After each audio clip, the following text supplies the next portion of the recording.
जोहार संगवारी हो। आप मन ह करू नगर के बारे में सुने हो। कौरव नगर अलग होथे और करू नगर अलग होथे।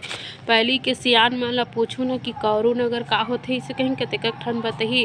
करू नगर ओला कहाय जिहा सबसे ज़्यादा जादू टोना होए, तंत्र विद्या होए, न ओला रोकैया कोई रहे न टोकैया कोई रहे। अगर कोई आदमी पूछते नहीं कि करू नगर का हरे इसे कहीं के, तब पहली का आदमी मन जाने नहीं है सबसे ज़्यादा जादू टोना होए ऐसे कहीं के। तो वो आदमी मन है नहीं थर थर कापे वहाँ के नाम सुन के। अपन लइका मन ला नहीं भेजे मत जा बेटा, करू नगर में नित्य तो खाड़ा रही इसे कहा।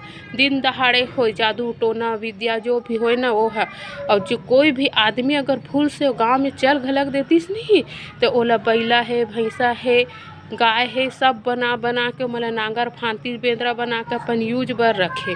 तेकर सेती ना पहली का आदमी मन कांपे नाम ल सुन के। और अभी के आदमी मन ल पूछबे नहीं करू नगर का होथे के कोई नहीं जाने। और पहली के सियान मन ह बताथे कि करू नगर ना जादू टोना के एक ठन गढ़ रहिस नगर रहिस इसे कहीं के।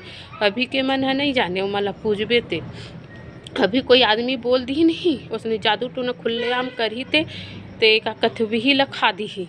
और पहली जो खुलेआम जादू टोना करे ना कोई बोलैया रहे ना कोई टोकैया रहे संगवारी हो। तो मोर चैनल ना लाइक करे करो, सब्सक्राइब करे करो और कमेंट करे करो। देखो लेकिन नहीं करो। तो जय जोहार, जय छत्तीसगढ़।